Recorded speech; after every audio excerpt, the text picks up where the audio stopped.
Can you describe what it's like to bowl the universe boss? What a delivery from Mills! That was the moment that ultimately kind of catapulted my career. One game I bowled 16 overs with like 21 wides. We all been there. Yeah, I was offered retirement. Sussex could have easily got rid of me. What is it like in the IPL? Yeah, so the auction experience is different and it's cool. Did you feel the pressure of the price tag?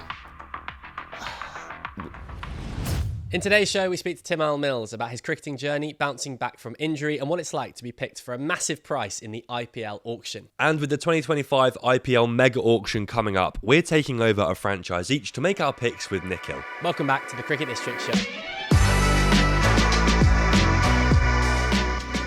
Right, we're back on the Cricket District Show. Jack, how are you? Good, thank you. Episode 2, really enjoyed the first episode of Ratchin. Great to catch up with him after that incredible win, and another special guest today. Yeah, another special guest, Nikhil Chandali. No, we've also got Tymal Mills to talk about his career at Sussex, his testimonial year, and what it's like to be in the IPL auction. Speaking of which, we're going to do a fun little challenge today. Yeah, we're going to do a little fun little challenge after.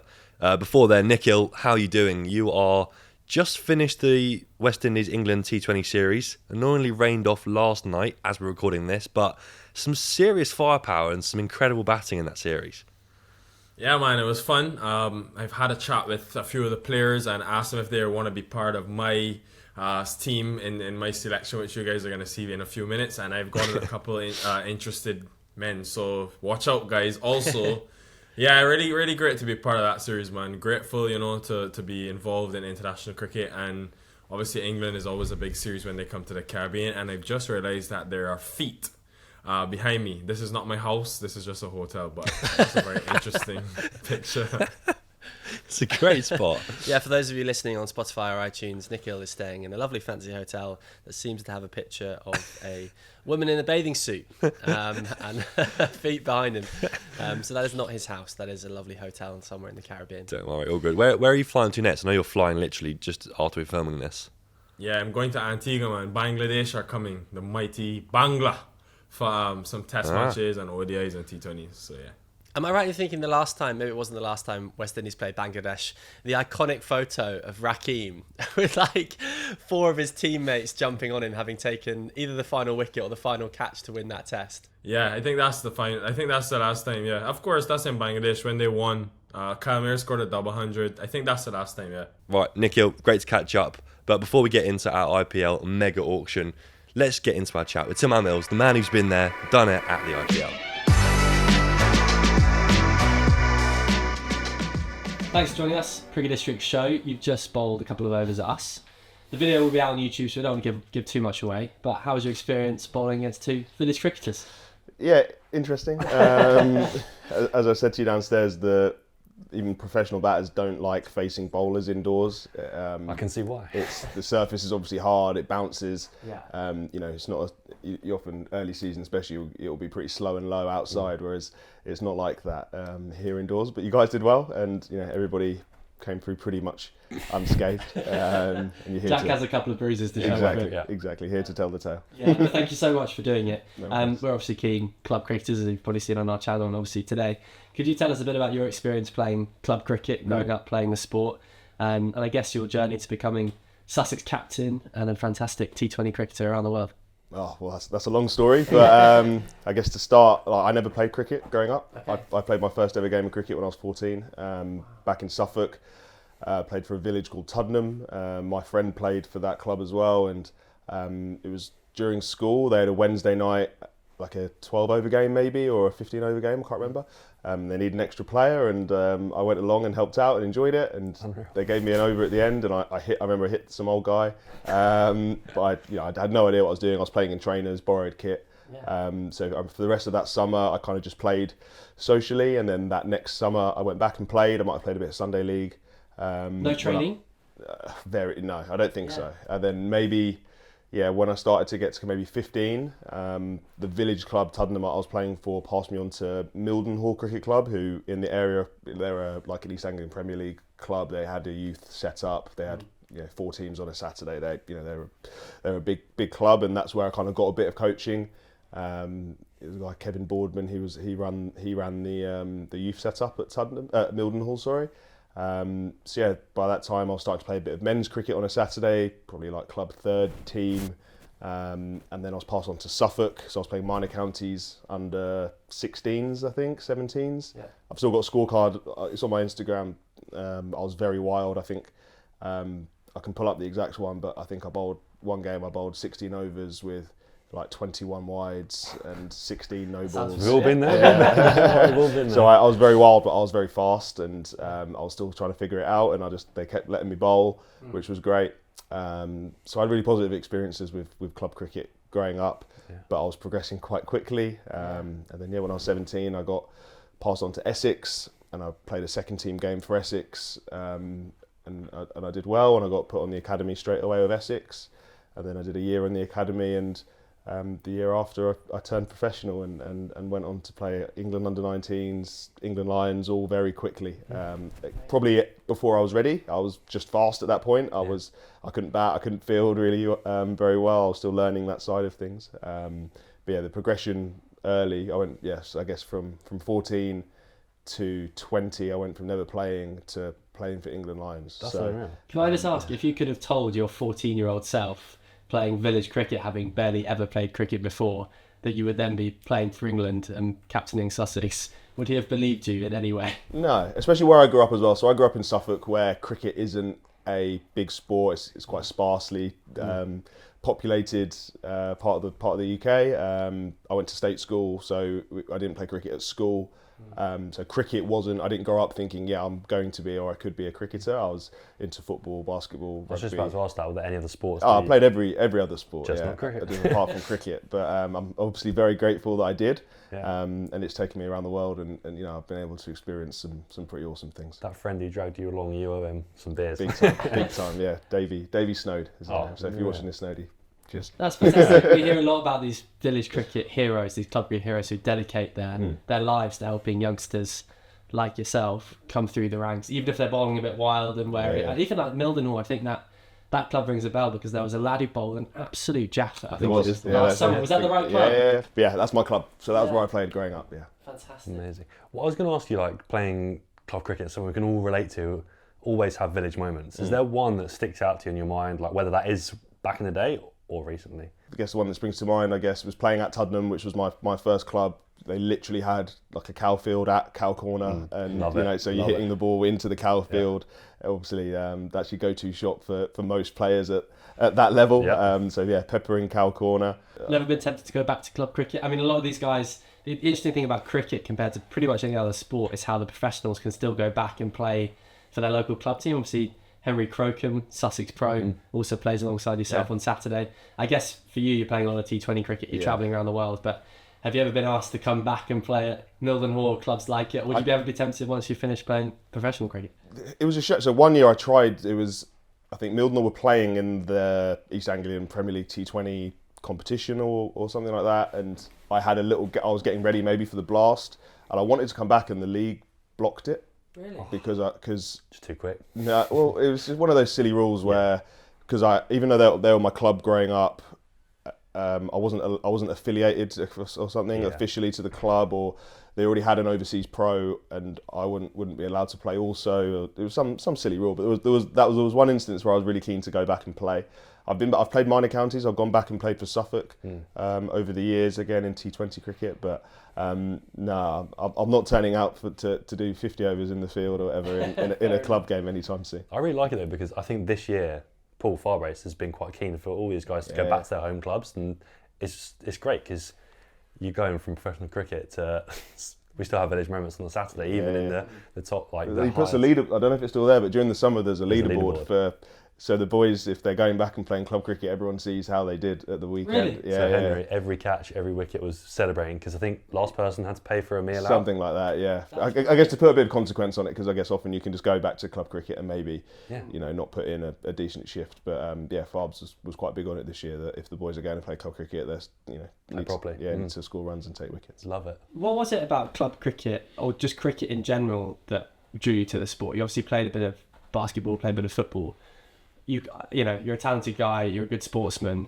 What made cricket the go-to sport for you? Was it the coaching that you got that was different to any other sport, or was it just love for the game? I guess I was just better at it than I was at other sports. Even at 14? Yeah, because I was bowling fast, I had a point of difference, and at 14, 15, 16, and when I'm playing adult cricket, even though I wasn't very accurate, I had something that I was better than everybody else. Yeah. And I think naturally as human beings, you gravitate doing stuff that you're good at. If you're good at something, you're gonna want to do it, aren't you? So, sure. And I had a great environment. I said Mildenhall in particular, a great club to, it's a great place to go and spend, a Saturday and then Saturday night in the clubhouse and those type of things. So it was a great environment, good people, a lot of my mates, from school that I was playing with.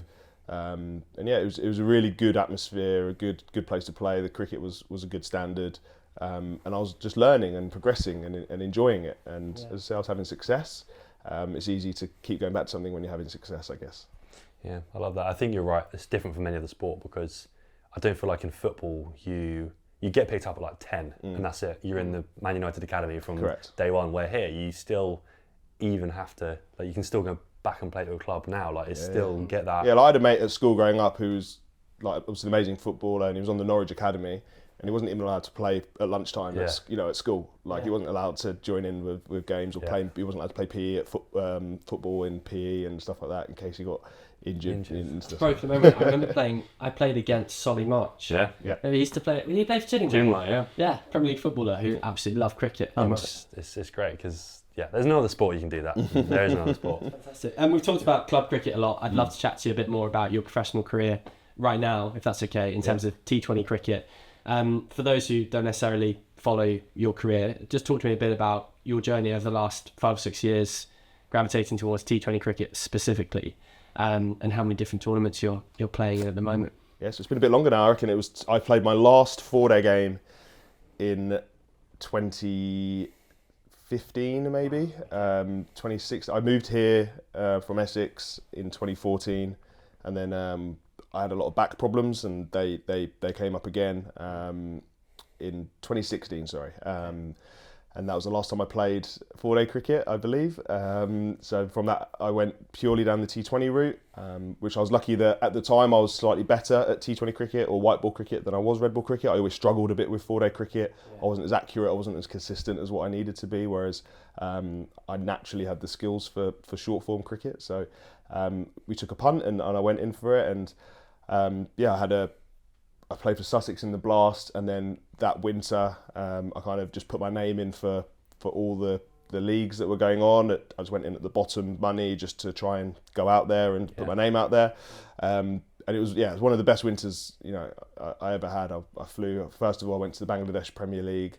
From there I flew to New Zealand to play for the Auckland Aces, which was an awesome month, brilliant country, New Zealand. From there I picked up a Big Bash gig, so I flew to Australia and played 3 games in the Big Bash. By that time I'd been picked for England. They had a tour in India in the January, so I flew straight to India, played 3 T20s there and did really well. From there I flew to Dubai to play in the PSL, and then whilst the PSL was going on I had the IPL auction that kind of changed my life and trajectory, and then came home for about a month before going to India. So all that was when I was 24. So I had a really strong start, and then I had a period of a lot of injuries in the middle and a mixed success. And then this last kind of 3 years, I feel I've actually got back on the trajectory of where I wanted to be. I've got my body sorted, and I've played a lot of cricket. I got back in the England side. I've been to a couple of T20 World Cups, been part of the squad that won the World Cup, which was an amazing experience. And now I'm captain here at Sussex, and I spend my winters travelling around the world, and then I get to play here and in front of my home crowd here for Sussex. So touch wood, I've got a few more years left doing that, and times are good. It's amazing, isn't it? Because like you talk about all those tournaments then when you're 24. I feel there's a lot of bad press about players who they're flying around the world playing these tournaments, but like you say, you chuck your name in the hat. You want to play as much cricket as you can. So why would anyone be against you for that? I feel like us, if we got the opportunity. Like when you've just been, sorry to interrupt, but like when you've just been injured, right, playing red ball cricket, presumably there would have been moments when you were that age and you're like, right, my cricket career is potentially over here, and you've gone from possibly an early retirement to then being one of the most prolific T20 bowlers in the world in the space of a couple of years. Like you've used that injury, that real negative time for a positive. Yeah, and the injury in one regard was the best thing that happened to me. So, I was offered retirement due to the nature of my back injury. I remember I was sat here in Sussex in the boardroom, and they kind of explained what was going on and what my options were. And one of the options was to retire and, claim the medical insurance and all that. I kind of had medical grounds to retire. Or we could just try and play T20 cricket and see if my back held up better. Because I was only having problems when I was bowling, 15 overs in a day, 18 overs in a day. So we tried doing that and bowling less. And touch wood, my back's been pretty good since. I've had other injuries, but not the kind of the severity that I had before. But then from that moment, all I thought about was T20 cricket. All my training was focused on it, all my bowling, all my planning. When you focus on one thing as opposed to having to think about 4-day cricket, T20 cricket, 50-over cricket, and you can specialise in one thing, I found my development then really kicked on, and I got better a lot quicker. It was obviously a tough time, but ultimately probably the best time. Turned out to be the best time of my life. And now to be rewarded with a testimonial year here at Sussex how does that feel for you? Yeah, it's brilliant. So last year was my 10th year at Sussex. I'm going into year 11 now. As I said, I moved down here with the aspirations to play all forms for Sussex and hopefully for England. That quickly didn't work out, and Sussex could have easily got rid of me or not at least supported me as well as what they have done over the last 10 years. And I said in that 10 years I've been injured a lot at times, but they've always stuck by me, and I owe the club a lot. And one of the first things when Paul Farbrace was coach here, and we kind of just asked where I'm at. He offered me a contract extension, and I didn't hesitate to sign. And I'll never, for as long as Sussex want me, I'll play here, and I'll be fully committed to the Blast because they've given me so much. And it's even though I only play here kind of May, June, July, I'm here all the time. Well, it's November now. I'm here every day training. I'm getting ready to go away. I've got full access to the facilities, to the people. So I get a lot from the club all year round, and in return, I give as much back as I can. So, to be awarded a testimonial year was a awesome feeling. Got some great charities that I'm working with, and try and connect with the fans and as many people as we can around the county this year, or this coming year, sorry. It is a great place to be. I live here, raising my kids here. My daughter's just started school. Me and my wife are very settled down here. It's a brilliant place to live. As you guys know, you guys are from the county as well. And we've started to have a bit more success on the field as well. And credit to Farbs and the coaching staff, we've turned it around quite a bit over the last couple of years. So fingers crossed, things are on the up and up down here. Yeah, it's cool. Division 2 winners, county championship, and of course on finals day, sadly didn't make it right through to the final, but a fantastic season. I've got to ask you, one of my favourite Sussex moments is right here at Hove, Sussex v Somerset, you charging in against the one and only Chris Gale. Can you describe what it's like to bowl the universe boss, an absolute rocket of a Yorker, middle stump out of the ground or something like that, and the crowd goes crazy? What does that feel like? Yeah, it was a while ago. I think that was the moment that ultimately kind of catapulted my career and changed my trajectory. It was our first game, I believe, of the year, or maybe our second game. At that point, I'd been waiting to play because the boys have been playing 4-day cricket for two months. I've been kind of just waiting to get started. It was a cold night. I just about to say that. It was a cold. I still remember, and I'm sure the big man had about 8 jumpers on. He'd just come off a plane from Jamaica. I don't know how much interest he really had in being here that night, but for me, it was a big moment. It was televised, which makes a big difference. Nick Knight on commentary did a great job. It produced a great clip, I guess, and that went out around the world and got my name out there and my face out there. And it was a quick ball, and it got out at the time one of the better players in the world. Down the hill here at Hove, you won't often see me bowl up the hill. Crowd behind. It was a great moment, and as you say, it got my name out there, and I played for England maybe 6 weeks after that ball or 2 months after that ball, and then that I had that winter that we spoke about after that. So was the IPL after that? So it was the year following that. So I think that was 2016 here, and then the IPL when I went for good money. That was 2017. So, and I ended up being teammates of Chris that year. So it came full circle.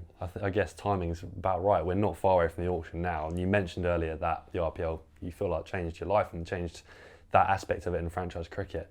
What is it like in the IPL? Like any sort of insight you can give us about what it's like? Because firstly, to be picked as well. Yeah, what does that feel like? Yeah, so the auction experience is different and it's cool. Obviously, I've had an amazing experience of my first auction and just seeing a little head pop up on the TV and then people bidding, and it's still on YouTube now. I've got it saved as on YouTube, which is quite cool to look back on now and again. At the time, it was very surreal. And first year, who was that to? RCB. Yeah. So there was a bidding war, and you're watching the number go up and up and up, and it's crazy.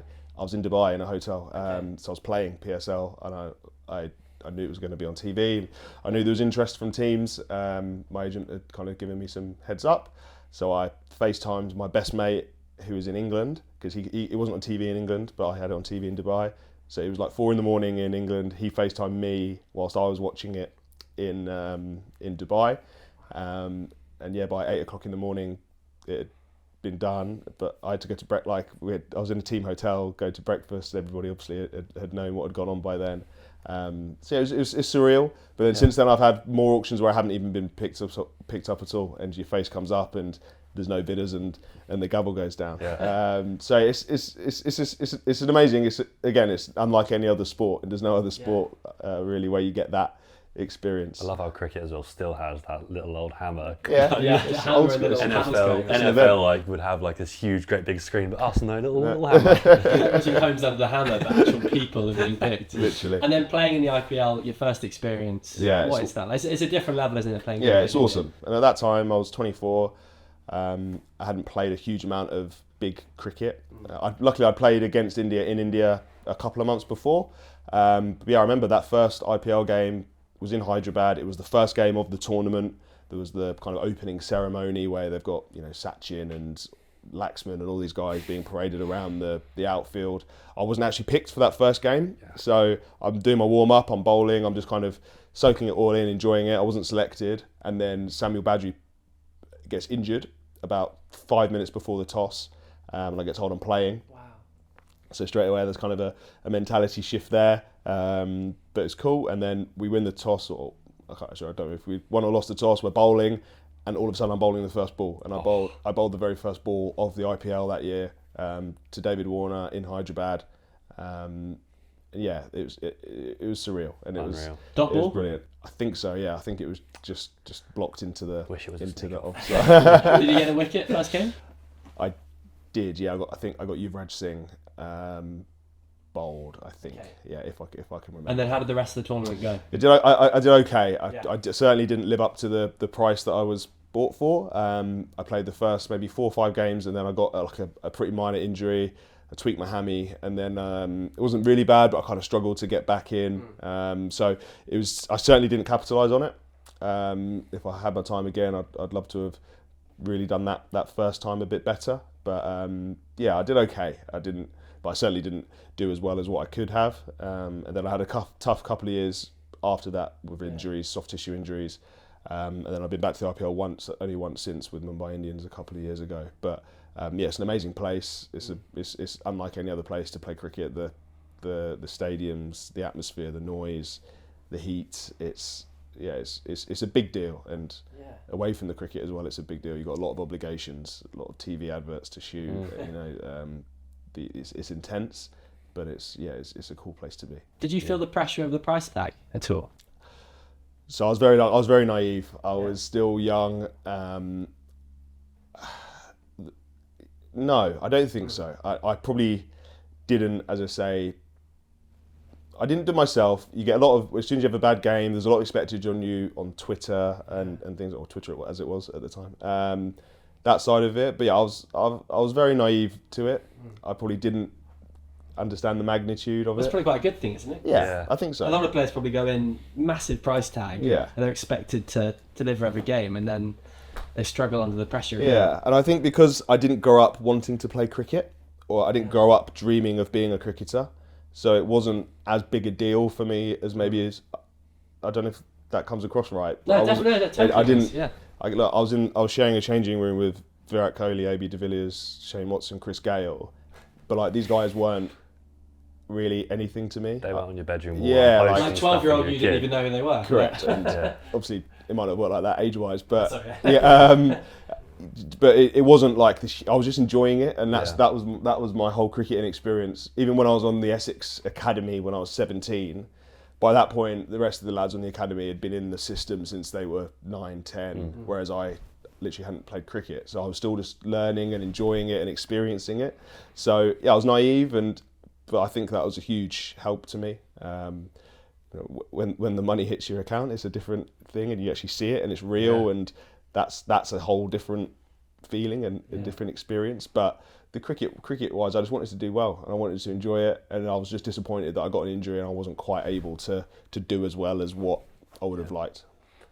Yeah, I think I've got one final question before we let you go. We were chatting about this in the office the other day, and we've spoken very briefly about your best balls to Gale and Warner or Yuvraj Singh. Is there one wicket that stands out in your career? I get the ball to Gale did definitely change my life. Yeah. I think I know that's a big thing to say, but it definitely is true. Similarly, I bowled a ball to Yuvraj Singh in the series against India. It was a slower ball that kind of completely did him, and he looped it straight up behind him to Joss Butler, and at the time, Yuvraj was kind of at the peak of his powers, I guess. So those are the two balls in my mind that really I can think of off the top of my head. There's plenty of bad ones in there as well that I can think of as well. But I'd say if I had to think immediately, it'd be up there with those two. Yeah, awesome, Cool. I've just got one more about advice for young cricketers. We've got loads of young cricketers who follow our channel. It is their dream to play for England or play for their national team. What would your advice be, particularly for young fast bowlers? It's hard because you get asked that a lot, and it's hard to say without seeing a person because everybody is so different. And the one thing, I guess, on a technical side and something that I've had to figure out and work hard on would be my run-up. I think if you can get your run-up right, and whatever run-up is right for you, it actually makes a big difference. So you'll be surprised how many bowlers don't run in a straight line. They might zigzag as they're running in, or they go out and have to jump in, or they go in and have to jump out at the crease.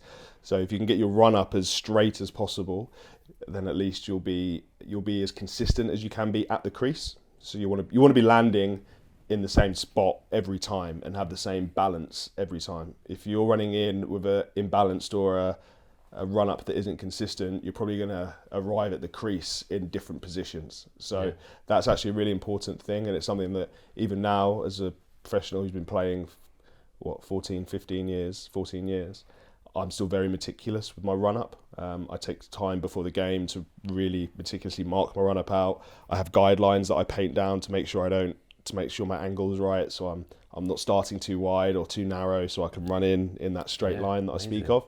And then before the game, I practice it and I run through my run up at the wicket. So that'd be my one, I guess, real bit of advice. And then just more generally, just find the enjoyment, find why you play. As I said earlier, you're gonna keep coming back to something that you enjoy, and focus on your strengths as well. You will have something that you do naturally better than other things. So in my opinion, it's double down on your strengths, make your strengths really strong, and then work on your weaknesses after that.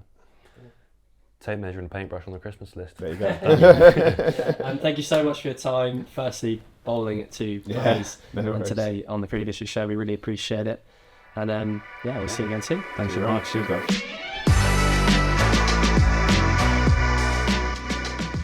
Fantastic chat there with Tymal Mills. Really interesting to learn about his career, how he's developed over the years, and how he's earned a testimonial year at Sussex, our local club. Yeah, it's really cool actually to be speaking to him because, as we said before, he's a local player, but we've never really found out about his story, and to find out he only started playing cricket when he was 14, 15, and just basically because he bowled rockets for no other reason, didn't really follow the game growing up. So really nice to learn about his story, and yeah, as you say, faced him as well. Video coming soon. Video coming soon. Should be an interesting watch on the main YouTube channel. Let's get stuck into our challenge for today's podcast. Let's do it. IPL mega auction, obviously coming up, taking place in Saudi Arabia. Yeah, it's wild, isn't it? But today it's taking place in Eastbourne and in St Lucia. So let's give it a go. Jack, you want to explain the rules? Yeah, we've been given a few rules by producer Fergus over here, who's set us a little challenge. So basically, the aim of the game: who would make the best IPL franchise owner? So we're challenged to make the best IPL starting 11 possible. Each of us have been given a team that have retained 5 players, so it's nice and even.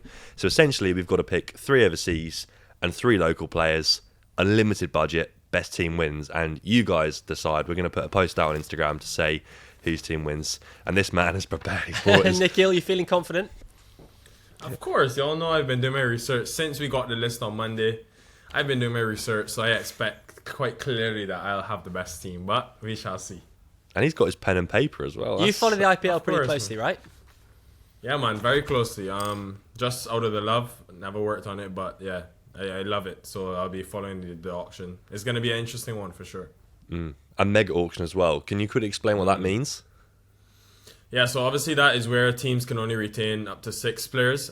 Everybody's back in, and I was talking to some people actually from the IPL and some analysts and stuff, and they're saying this is the biggest ever. Like, they don't remember this much hype being around the mega auction, and I think it's because big name Indian players have not been retained, like Pant. Like, I'm not saying any more names because y'all are gonna get ideas. So, yeah. Yeah, it's a massive event, and I'm looking forward to getting stuck into our choices. Yeah, so for the viewers of the podcast watching on YouTube, we'll have our teams right now. But for the listeners, we're going to go through each of our teams we've been given. So I've been given Gujarat Titans, Toby's got Lucknow Super Giants, and Nikhil, you've got Chennai Super Kings. So my retained players are Shubman Gill. I'm going to get this pronunciation very wrong, but Nikhil, help me out. Sudarshan. Sudarshan. Okay, I like it. Sudarshan, Shahrukh Khan, Yeah. Rahul Tewatia, and Rashid Khan. Your players, Toby? Yeah, I've got Lucknow Super Giants. They've retained Nicholas Puran, Ayush Badoni, Mayank Yadav, Ravi Bishnoi, and Moshin Khan.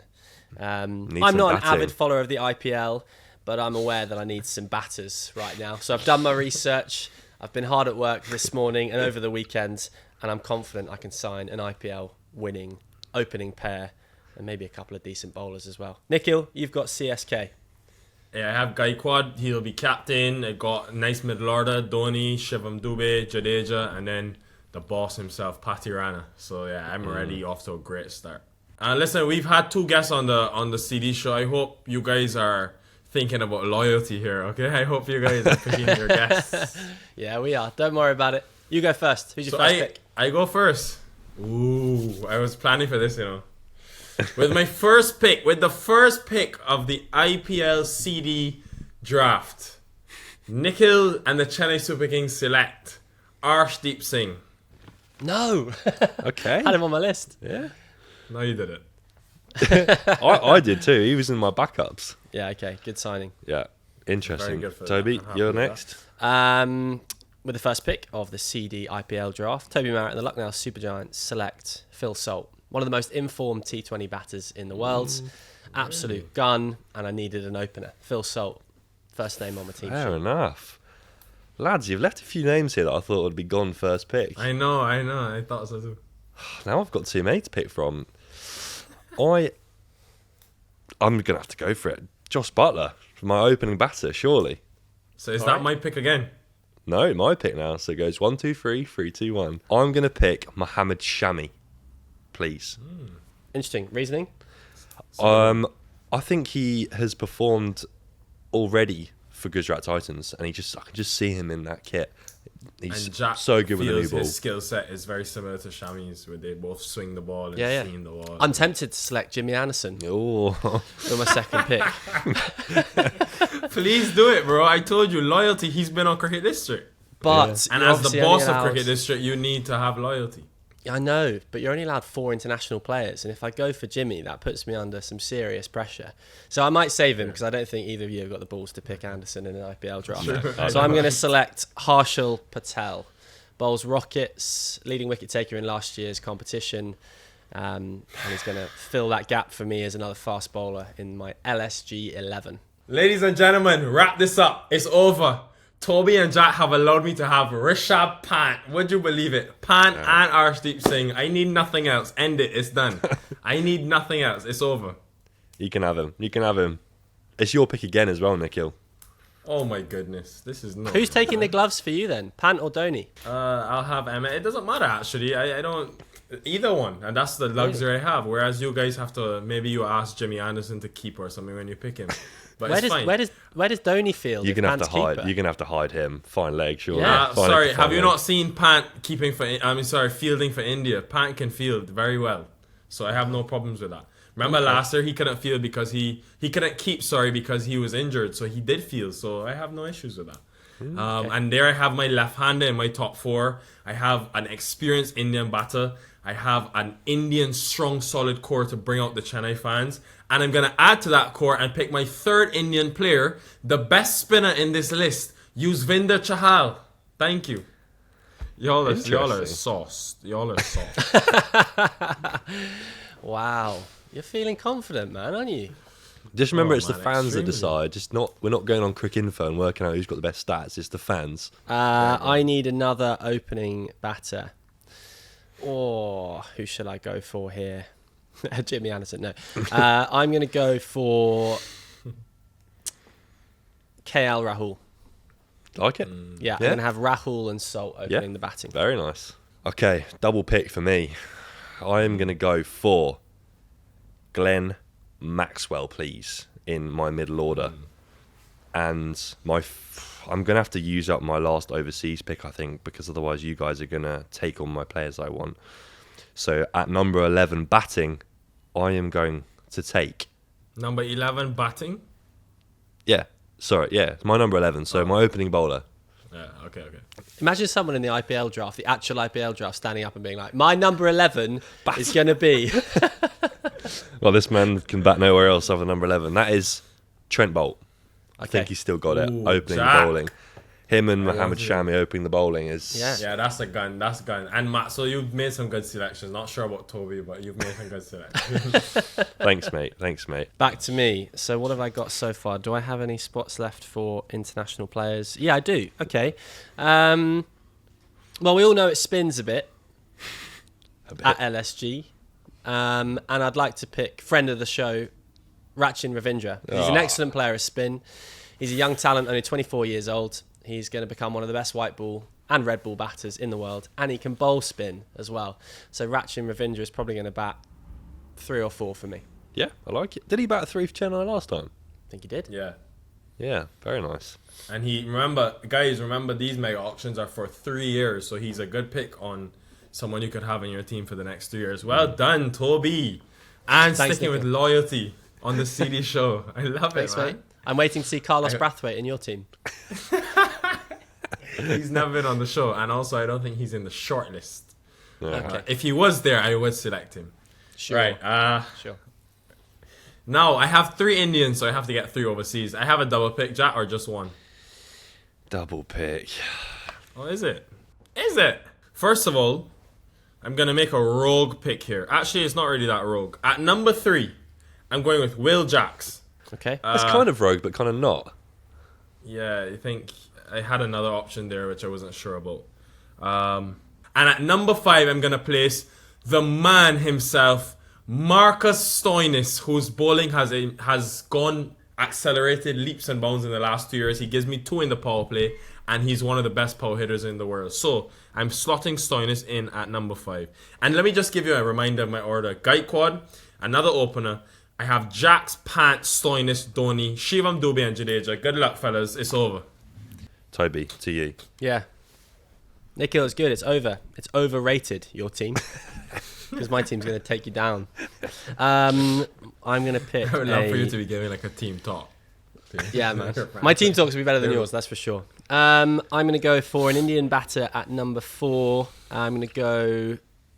or do I go... Oh, this is tough, because I've only got 1 international spot remaining, haven't I? With Salt, Ravindra, picked There's a Foran. big name Indian player that hasn't gone yet. I'm very surprised Yeah. nobody's picked him. I think I'm going to go for Ishan Kishan. Is that the name you were thinking of? No. Oh, I'm going to have to get on Google quick. This guy he won the IPL last year. I think I'm... Nikhil, is Ishan Kishan any good? Yes, very good. Great selection. He's in. But he's an opener though. Ish. He can bat 4, I guess. He can bat 4. You can have him 4? I mean, you're a coach, so you can do what you want. You could have Jimmy opening. You could have, Okay, I'm doing a quick bit of research because of this. What you've just said, by the way. Who's the big player that's not gone? I think I definitely know one player I'm going to have. So I've got 2 to finish my squad, I think. Alright, I'm so not one saying of them, anything. Y'all make your picks. I'm not helping you. One of them, I'm having Krunal Pandya in my all-rounder spot. Done it so many times, batting and bowling. And Gujarat last year? Year before, maybe? No, LSG. LSG. Well, he's done it plenty of times. So I need final all-rounder spot. I've used my 3 overseas already. Who's this player you're thinking? Oh, Time's up, Jack. I think I've got him. Okay, I would like to select Ashwin. That's not who I was thinking of. Y'all are Really? Selecting is Ravi it my Ashwin. turn? So just talk us through I your have team. the Okay, yeah, go ahead. So I would like, my team goes Butler, Gill, Saish. I just can't say his name. Okay, so you can't even pronounce the guy in number 3. Sudarshan, Yeah. Shahrukh Khan, Maxwell, Krunal Pandya. I'll swap Tawatia and Ashwin, and then Rashid Khan, Shami, Bolt. Okay, decent bowling. I'm attack, happy with actually. that. Yeah, fair I'm play. happy with that. So Jack, basically, you're gonna let the team make maybe 160, and you're gonna make 110 every game. Well done. Not with Butler. I'll be fine. And Gill. Yeah. No. And Maxwell. Oh, that's a great side. I'm sorry. Do you That have is a any great left-handers side. in there, mate? Do you have any left-handers? You're just I don't all need. I right-handed. don't need left-hander. Krunal Pandya, Oh, fair. left-hander. True, but I get that. Fair. Can I make a different pick? No. I You feel can't like go I know nothing about Ishan Kishan, and I've just given him the number 4 spot. And I want to pick a guy actually who neither of you have heard of, but I've watched his highlights, particularly from the Under-19 World Cup, and he's an absolute gun. So please, Mr. Producer Auctioneer, can I change my pick? Oh. Ishan Kishan, you're out. In is Ankrish Raghuvanshi. He is very good. I watched He's him last gone. series. He's 19 years old. He's one for the future. He can bat at 4 for me. I'm picking a side for the future. You know, we might not win it this year, but we're probably going to win it next year and the year after. Fair. Okay. Fair. I'm picking a side to win the Instagram pop. And you've got the final. I've got spot. the final spot. Have I? Okay. I have to make one more pick. I don't have an opener. Yeah. Toby's still got one more because So he just did batters- a swap. So batters, I've got Salt. I've got Phil Salt opening up with KL Rahul. Yeah. I've got Rachin Ravindra. I've got the guy I Ankrish. just mentioned, who I can't pronounce his name. I'm sorry. I would just butcher it. Nicholas Pooran. Nicholas Pooran. Ooh, we've got Pooran Badoni. batting 5. Yeah, so I've got a gun batting lineup. My final pick of the 2025 Cricket District IPL draft is going to be the greatest fast bowler of all time, Jimmy Anderson. He's getting in. He might not play every game, but just think about the sponsorship opportunities, right? Jimmy Anderson in Lucknow Super Giants kit. For 3 years. Every brand is going to... No, he's not, he might not play second and third year. He might not even play this year. But he's going to be on the posters. He's going to be on the bus. Every brand in the world is going to want a piece of my team because Jimmy Anderson's in the squad. And your 3 keepers, Pooran, Carroll, and Phil Sol. Yeah. We're going to be need honest, someone that's to go into the that's a nets with good Jimmy. Yeah, I guess so. And 1 spinner. Yeah, they only need 1 spinner. Have you not seen Jimmy Anderson bowling off spin in the nets? Oh yeah, you Doesn't need to got me bowl out seam. basically. Yeah. Our draft lost all credibility after that pick just now. Right, Nikhil, final spot, opening batter. All right, I'm toying between 2 names here. I'm either going... Also, the name you guys left out is Shreyas Iyer. I really thought when he said he needed someone to bat 4, that was it. Right, I'm either going Faf or I'm going Devon Conway here for my last opening spot. I think Faf would be the flashy name, but I'm going to go back to Devon Conway, who opened the batting so successfully alongside Gaikwad. I'm going for loyalty. I'm going for Chennai. I'm going for a man who's done it for them for years. Conway is my final pick. Wow, what a selection! Should we read through these teams just so we can get a final wrap up? I say, hold on. Bro, you want to say I have any less enthusiasm? Wow, what a selection. Well, it's just your team. I was just looking at it on my screen here. It's not looking that great. So Are you insane, bro? Yo, Let me my team is hard. okay, bro. I'll scroll to my This team. is way better Whoa, than I okay, expected. now there's a team. There is a team. Good, he's looking at my team. Jeez. Jimmy Anderson's batting at 6. Oh, gee. Do you want to ask? Jimmy Anderson a new life. Do you want to ask? Jimmy any, Anderson has a new reshuffles? life as a career. Yeah, Jimmy can go 11. On a serious question, do you actually think Jimmy is going to get picked? If I was a coach in the IPL, I'm picking Jimmy Anderson. And a commercial director. Yeah, and a commercial director and a sponsorship manager. Would I'm you have picking him, Jimmy Nikhil? Anderson. Yeah, it's a tough one because remember, you only have a certain amount of obviously slots. So, look, his base price is quite high. The only way I can see a team doing it is if they think he's that much value mentorship wise. I mean, I don't really know what he offers you in the T20 format, but I mean, he was very good in his prime, so it'll be interesting. Sorry, I know that was just a very sitting on the fence answer. He's a mystery think he's seamer getting in picked. T20 cricket. I think the last T20 he played was like 2009. Imagine new ball though. He can. It's seeing He what only these has to guys bowl do. a couple of overs, Yeah. hoop it around, snick everyone off. Job done. Fair. Okay, We'll see, Nikhil, we'll see. please may you read out your team. Yeah, very happy with my team, Jack. Going back for the same openers as last year. I never expected to get Pant and Arshdeep. Thought it would be either or. And then I've got Will Jack, Stoinis to go with Dhoni, Dubé, Jadeja. And then Chahal as well with Patirana. My goodness, y'all are, forget it. It's over. Chennai win the 2025 IPL of CD. To be fair, it's a nice team. I'll give you credit. It's a nice team. Great team. Nice. Pretty nice. boring team, but great team. Yeah. Brother, what do you mean boring? It's good for just all went- conditions. All pretty basic picks, to be honest, Nikhil. Yeah, nothing interesting in there at all. Nothing like Jimmy Anderson. My team, Yep. LSG, Salt and KL Rahul opening up. Rachin Ravindra at 3. Bagaransky at 4. Nicholas Pooran 5. Badoni 6. Patel 7. Yadav 8. Bishnoi 9. Khan 10. And the one and only Jimmy Anderson 11. What do you reckon, Nikhil?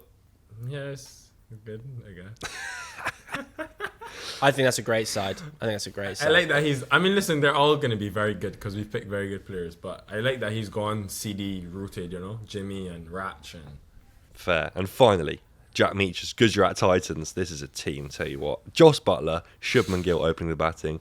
Sai Sudarshan opening at number... Big man, Sudarshan! I can't say his name.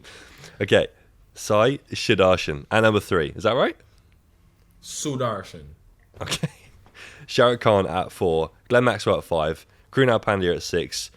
Ashwin at 7. Tawatia at 8. Rashid Khan at 9. Shami 10. Bolt 11. That's the side. Good bowling Yeah, attack. decent. Good bowling attack. Decent. That's the Good bowling side. attack. So we're going to put these up. They're on screen now for people watching, and we'll put them up on Instagram as well, and people can vote for who's the best. And then the next show will be 2 weeks' time. Auction will be done, and we'll know which the fans' favourite is. Yeah. I'm just looking at your top 4 and Jimmy's snicking them all off in the first couple of overs. So, good luck. Brother, Jack's Pant, Gaikwad, Conway, come on, brother. That's so good I had to put on my shades because it's just blinding me.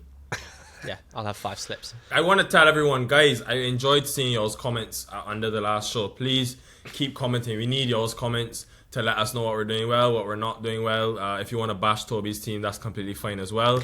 It's a free space, open space to say whatever you want. Yep, let us know what you think of the Cricket District show in the comments on YouTube, Spotify, iTunes, etc. And we'll see you next time. Yeah, thanks as always. Make sure you like and subscribe. The champion of the IPL 2025 CD draft. Is not Nikhil.